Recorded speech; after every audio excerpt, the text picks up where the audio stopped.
Yo! Welcome back to One More Mana. My name is Derek, and today we are getting into the top 5 most bruh-worthy things about Commander Masters, and I'm so excited to get into this. This set has basically everything you could want from Commander. It's got everything from like the meme commanders like Zatalpa that you just see everywhere to just staples. You got high-powered stuff, casual stuff, and literally everything in between, and I am got some beautiful art, and obviously that's what I'm most excited about. So excited to dive into this, but if you're excited too and you're ready to dive into some Commander Masters, check out the referral link we got on the screen, down in the comments, and in the description. We got it everywhere.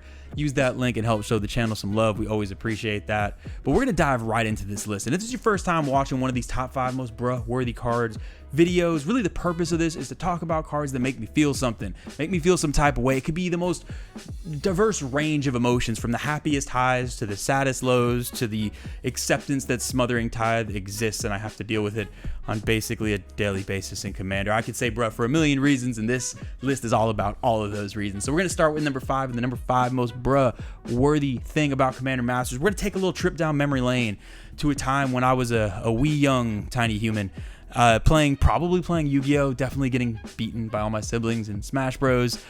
Before I knew what Magic was, and it was during Cold Snap. There was a commander called Sequar Deathkeeper. This is an awesome commander. I've always been so intrigued by it because I love Jund, and it always felt like the most popular Jund commanders were just doing more than I wanted to, whether you had the Corvols or back in the day Prosh, or even something like a Lord Windgrace. And Sequar was always sitting there doing something interesting, allowing you to do weird, sacking and token shenanigans. But the thing that always bothered me is those Graveborns. Those Graveborns did not exist, and I couldn't do it. I am one of those very OCD people that for any deck that I have, I get really into my decks. I typically don't have a ton of decks, but the ones I have, I got every version of every commander. I got all the different tokens for it, all the different versions of all the cards, matching playmats. I might have a problem. I go a little bit overboard, but it makes me happy, and tokens are a huge part of that.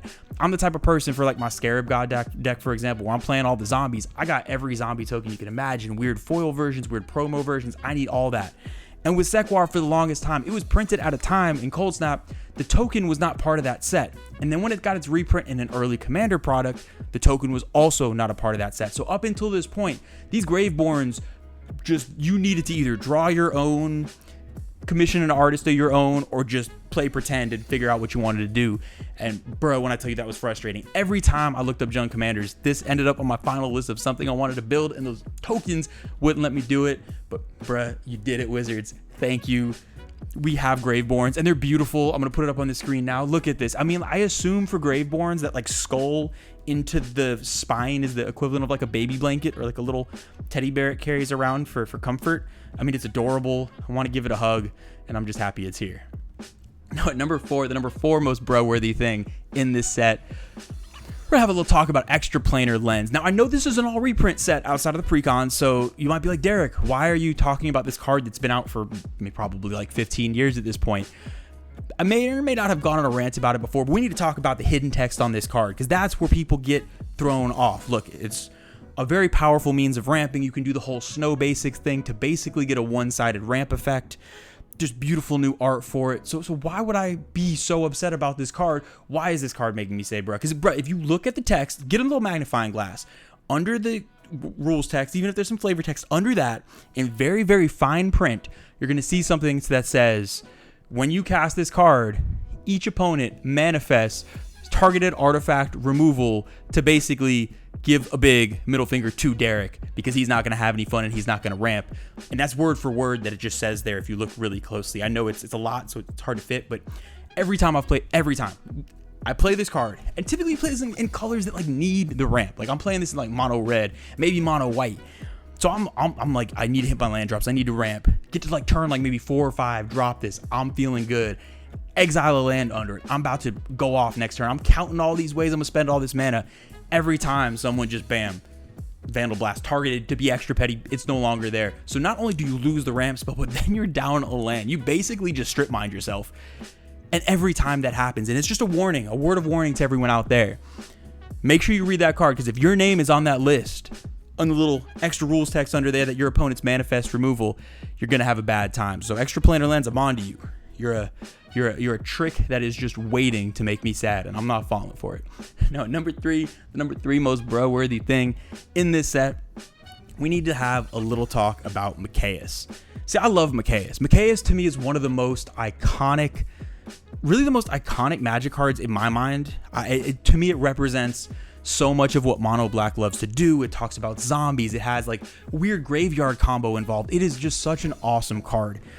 You know what? I consider Michaelis a friend. I'm gonna call him Mikey from this point on. So Mikey and me, we get along well. I respect his game. I respect what he brings to the format.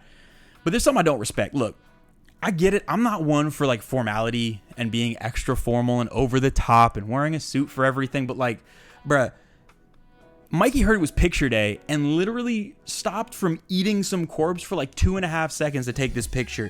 His clothes and everything looked torn up, got blood all over the mouth. Didn't even use like a little, I don't know what zombies use as napkins, maybe like the tatters of the corpse they're eating. Didn't even wipe his mouth at all. This man literally went straight from like nom-nomming to, didn't even say cheese, like half smiling, got the picture taken, then went right back to nom-nomming. Mikey, it's disrespectful at this point. There's this special, this unique treatment that you got on your card. You got this profile art that a select few got. You couldn't even stop eating your, random old roadkill that you had on the side of the road to show the respect to the cameraman to get a good picture. Bruh, Michaelis, we need to talk. You need to show a little bit more appreciation. Now, in the number two most bro-worthy thing in this set, we're going to talk about slivers for a second now. Now, I'm not a sliver hater. Do I like them? No. I think there's a stark difference there. I don't necessarily like slivers, but I'm not a sliver hater. They do their thing. They win games. They murder everyone. Hive mind, do their thing. It's great. But I think I got a deeper look into slivers because slivers are judged. And you know what? Now I think they're judged unfairly because everybody thinks slivers. You think the big baddie. I feel like of all like the enemies and the villains in Magic, Phyrexians and slivers are right up there as the two big, like just iconic baddies in Magic, probably next to like Nicol Bolas. Well, some art in this set has really illuminated a different side of these slivers.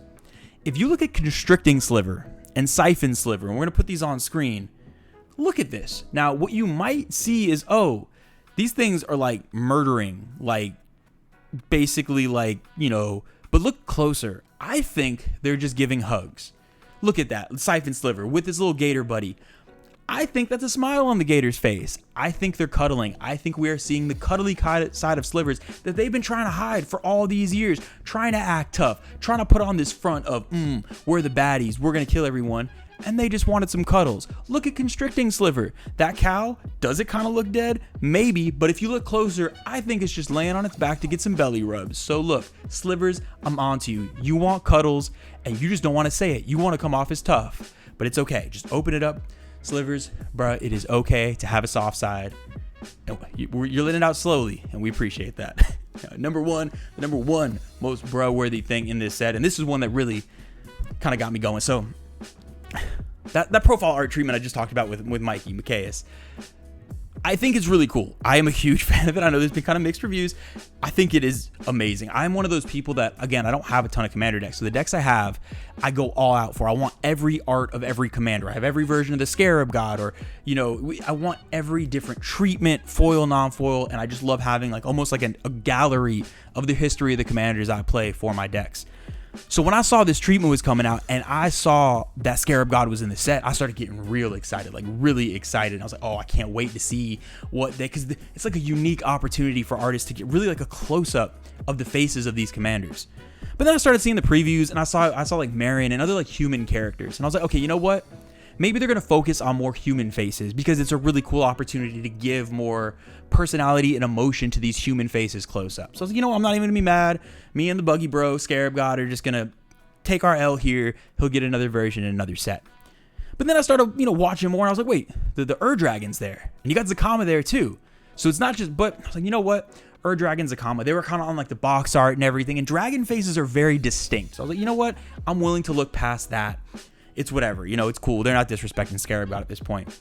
Then I saw Kaikar, and it's just straight up a bird face, just a bird. And I was like, at this point, you know what? Maybe the Scarab God deserves something better. I think he's being a little screwed over here. I'm not super happy with this. And as I was stewing on that, already unhappy, I look up and see Kozilek got a profile. breaking news to y'all. He doesn't have a face. He doesn't have a face. The Scarab God is just sitting there with his little buggy legs coming out of his face, all beautiful. Scarab God, at least a 9.7 out of 10. Great jawline, tentacles on the face, little chompers, makes a little skittering noise. And he couldn't get that treatment, but Faceless Kozilek did. Look, there's still some time. Preview season is technically not over. They might just come in last day, just drop the mic with a profile Scarab God picture.